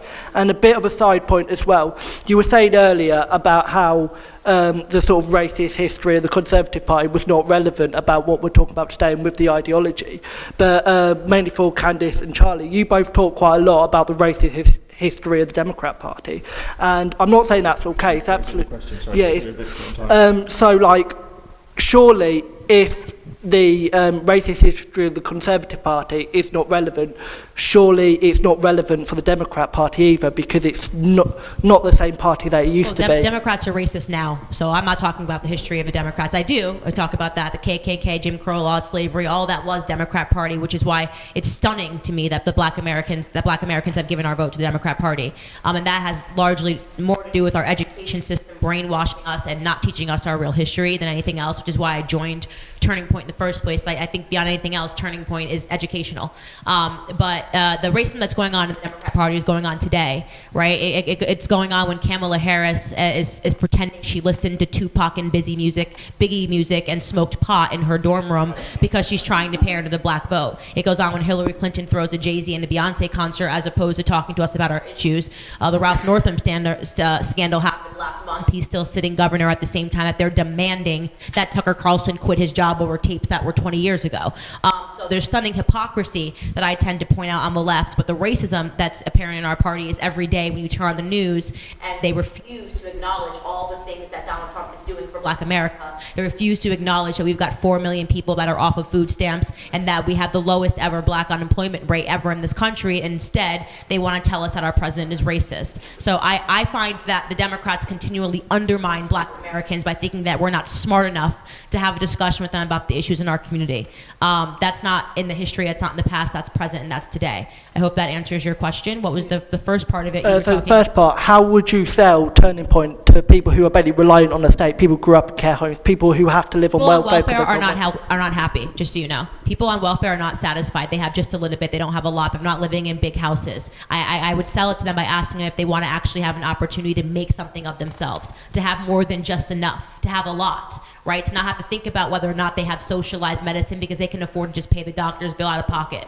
That's how I sell Turning Point. Are you currently happy trying to scam the government and figure out ways to collect a bunch of different checks, whether it's by Section 8, which is our housing welfare, if it's by welfare or food stamps, whatever it is, all the different things that they try to get together and scam. Are you comfortable with having the government come once a month and look for the fathers of your home? Or do you potentially want to make something of yourself? Because it's actually very easy to become a millionaire in America if you give up all of the excuses the Democrats on the left and the media and culture are handing you, and you decide that you want a piece of the American dream. It's tremendously easy if you work hard to become successful in America.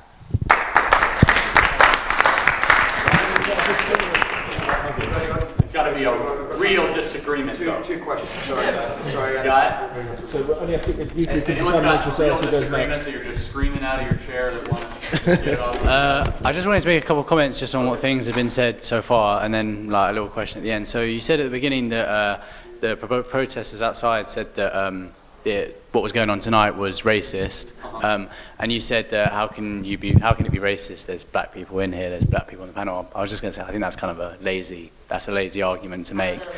No, we said what have we said was racist. We said yes, for black people. But we said what have we said? Tell us what you said that you recorded that is racist, and no one could respond. We hadn't done the event yet, so we just turned up. That say that they're anti-racist and it's being headlined by 2 black people. That's actually lazy, right? That's their yeah, sign. I agree with that. Yeah. I don't think this is a racist organisation. I don't agree with a lot of it, but I don't think it is racist. But I think that I think you're intelligent enough to think of better justifications for this not being a racist party than, we have black people inside, it can't be racist. No, but that is true though. It is. Something is being headlined by a black person, right? It's inherently not racist, right? It sounds a bit like I can't be racist because I have black friends, and that just doesn't. But we are the black people. I'm confused how this is. I'm confused where you argue. Can black people be racist? It is that easy, right? So like, if I pretend that Charlie is towards me and he's headlining Turning Point USA, it's actually lazy to say that Turning Point USA is a white supremacist organization.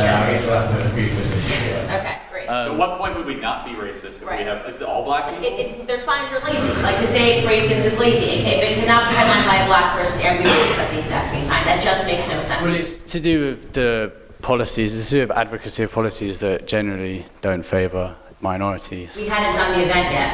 I wasn't talking about you specifically, like this event. I think I was speaking about there's a general association. This is such a great. Sorry, go ahead. It's a general association, whether you agree with it or not. It's an association of a right-wing organisation, a right-wing student movement. I'm not entirely sure what you define yourselves, like Turning Point, as, but that's what its association is with.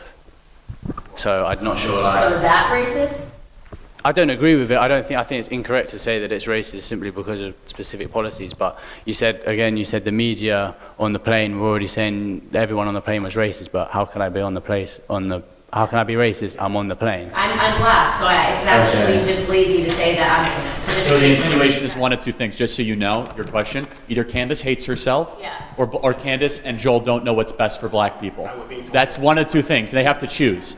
No, seriously, when they say that... I don't think it's about so much that they don't know what's right or wrong for black people. I don't think that...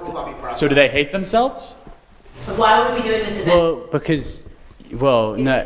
It's one of those two things. If you say that, maybe the sign that you're holding up shouldn't say that you're protesting racism. Like you it's so silly. Well, but you're not protesting racism showing up at an event headlined by a black person. That's just silly. Okay, I'll agree. What's the next point? Another one was just another thing. I'll finish off because I'm taking off a bit of time. But one of the gentlemen earlier that asked a question about to do with terrorism, and you made a point that Hamas was a terrorist organisation and Hezbollah, and which they are. But I just wanted to make that point that generally people like Nelson Mandela were terrorists. They were considered terrorists by the British government, and also the IRA was a terrorist organisation, and one of their former commanders took place in their national government. He was sat down with the government of the UK and was part of the Good Friday Agreement. So I think you could be a bit more. I think I do agree that Hezbollah and Hamas are terrorist groups, and I would agree that I'm sure for the rest of my life. But there could be a bit more nuance in the argument there that just because they are terrorist groups, therefore they shouldn't I love a nuanced argument.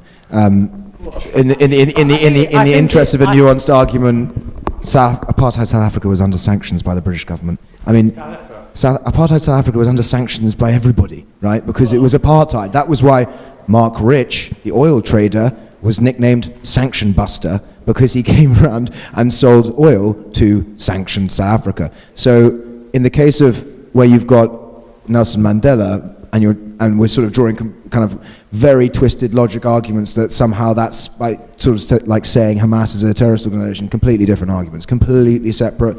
The UK government. What's the definition of a terrorist group? How about killing children? It's the definition of a terrorist Hamas group. kills children, they're Nelson Mandela took part. Nelson Mandela took part of bombings. This is like the argument: one man's freedom fighter is another man's terrorist. Well, yeah, and it is, but I mean, like, I didn't agree entirely with what the gentleman that asked the question was saying, but you kind of shut down his argument by saying simply they're a terrorist organisation, and I can give you a catalogue of. I can give you a You're not remembering, I said 5 things that Hamas does, like they pay the family of terrorists, they launch rockets at Israeli schools, they build terror tunnels. And you'll never read about that in the UK press. And Mandela planned and took part in bombings, and so did the I can't remember his name, McGuinness, who took part in McGuinness. I will defend that Nelson Mandela did fight for the end of apartheid. Yeah, and then led the Truth and Reconciliation government after the fall of South Africa. We're having a Mandela versus Hamas argument, so I'm just confused of where the Because it's about the definition of terrorism. How about killing innocent civilians? The IRA did that. The IRA was a terrorist group organisation. And USAF do that. The IRA did that, and their former commander became part of the legitimate government of Northern Ireland. Yeah, well, it was considered necessary for the Northern Ireland peace process to incorporate them. Oh, so it's considered necessary. So then you agree that there may, at some point in some... The Israelis negotiate with Hamas the whole time. Yeah. They gave Hamas Right. the Gaza Strip. They gave there's a constant discussion about how to fix the Middle Eastern peace process. The gentleman earlier who asked this question didn't seem very interested in the answer. The point, I'm not saying that we exclude people from dialogue. You're going to have to obviously include them in dialogue, right? You obviously, we talked to the Taliban, talked to Al Qaeda, right? You have to sit down with these people and discuss the problems that caused the movement to arise in the first place. But to try and link Mandela and Hamas is a very weird jump. No, I wasn't linking. I was linking terrorism, and I was talking about the definition of terrorism. Yeah. Which I want to get to one. Yeah, I agree.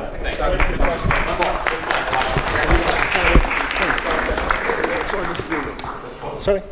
No. Okay, thank you. Guys, this is the last question, I'm afraid to say. Yeah, sorry, guys. Well, you spoke about the protesters outside and how you wanted them inside to talk to them. Well, here I am. Except I'm not. I don't sell copies of Socialist Worker on cold streets. You know, I'm an activist. We don't believe in no platforming people like you, but we disagree with you, but you're not fascists. At the end of the day, when fascists come, we do believe in no platforming them, just as my grandfather no platformed them in 1939 in North Africa. Now, what I want to talk to you about is something you've touched on, limited government. You all believe in limited government. I believe in limited government. I'm an anarchist. I believe in really limited government, right? But you touched on... You're socialist and an anarchist. No. You can't be both. Let me finish, okay? So you said, you guys were touching on something a little bit earlier. You said, there is no conservative Antifa. Conservatives don't protest. I said that. Yeah, do you know why? Conservative Antifa. I'll tell you why. There's no conservative Antifa. Conservatives, as a rule, don't protest because money talks. And you don't want limited government. You want limited government for yourselves. You don't want limited government for the working people. I'll tell you why. Because let me finish. Right? The reason there is no conservative Antifa, the reason that conservatives don't protest is because you don't need to. You hold the levers of power anyway. You own the police. You own the army. You own the media.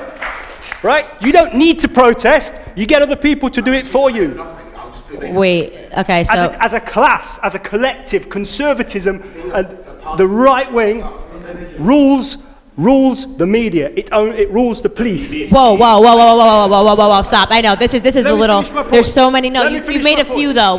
You've made a few here. We talk about free speech. I'll be 2 more minutes. So you talk about limited... No. First off, saying we rule the media, have you read a single article about Turning Point UK? Have you read a single article about Turning Point UK? Because by that standards, you're ruling the media. If you've looked at anything that's been said about us before we got here, you're ruling the media. Secondly, this idea of trying to, I'm tired of this like lazy intellectual argument of like conservatives are all rich white people, because that's what you're doing here when you say like you guys are the ruling elites. No, people, you're correct that we have jobs and we can't show up at 8 a.m. in the morning. No. I know. I'm gonna come back to you. You're correct that we have jobs and we can't show up. You've heard me. I came from absolutely nothing, so I'm not gonna let you do this little like ooh woe is me workers part. That's my entire life. Okay, I'm a conservative because I believe in hard work, and I think it's lazy to stand outside and hold a sign. I think it's lazy, okay? So if that's your excuse, you're not gonna get away with this with me, okay? You're not gonna paint conservatives as rich people that are in power and in control. You're talking to the wrong girl, Okay? So come with an intellectual argument about why it is that conservatives don't riot and protest and incite violence in the middle of the street. Because the answer is not because they're rich and controlling the media. It's because we're better people. It's your ideology. Because we have decency and standards. We have jobs. I'd like an opportunity to come back on this, if possible. I thought Candace raised some very good points, and I'd like the opportunity to come back on those points. So firstly, right, when I talk about conservatives, I'm not stereotyping them as rich white people. I'm talking about them as people that subscribe to an ideology. And that ideology is the ideology of the corporation and the rule of the corporations and the rule of the corporations and the rich over the poor. Whether you are rich or whether you are poor, you support that ideology. You're just wrong. Now, let me just say one more thing. One more thing about you talking about how you came from nothing. Well, I congratulate you on that. Thanks. But there's a lot of people out there that didn't. This society leaves behind a lot of losers. No, I congratulate you for being a winner, but how many heads did you step on to get there? The point that I'm making is anybody can make something themselves in a free market society. That is why I am a conservative. It's not because I'm rich. It's not because I come from money. And what you're using right now is bad stereotypes to come up with You're using bad stereotypes to come up with an unsound argument. Imagine if you spent. I want to raise my class. I want to raise my people. I don't want to raise myself. I want to raise my people. And let me tell you something. You want to raise what? Right? I talk to all you Tories in here. Every single one of you. I work hard, and I'm a working class man. Right? Let me tell you something, right? These are the hands, these, my friend, are the hands that make the things that you enjoy. Don't put your hands in someone's face. These hands are grabbing for your throat very soon because we are winning, you are losing. These are the hands. Typical leftist violence. Typical leftist violence. No, but this is what we're saying. These are the hands that will take from you that which you stole from us as a class. I raised my class, not myself. And I come from less than you. You need to get a job. You need to get a job. You need to get a job. This isn't it, okay? You're not noble. You're not giving some speech that's going to be remembered for the next 10 years, okay? You sound pathetic and like you need to get a job. I don't know, it's like the weirdest thing that you're doing right now. What do you think you are, like Martin Luther King, and we're all going to look back and go, oh my God, thank God for that speech. These hands are going to come. You sound violent, you sound unhinged, and you sound like you're disproportionately angry at conservatives because we don't riot and incite violence in the middle of the street. You sound ridiculous. You just said you're going to put your hands around his throat. What sort of example are you leading for the people in your community? Put your hands on my throat. What are you doing? Because the truth is that you guys are lazy. Let me tell you what leftists are. You're envious of people that work harder than you. That's all you're doing right now. You're being envious, and socialism is the creed of envy and greed. Why are comrades so angry all the time? Guys, putting your hands around someone's Okay. Thank you for the sort of Jesus speech. Okay, we're going to wrap. Independently of this little fun speech at the end about these hands, we're actually going to wrap this event up now.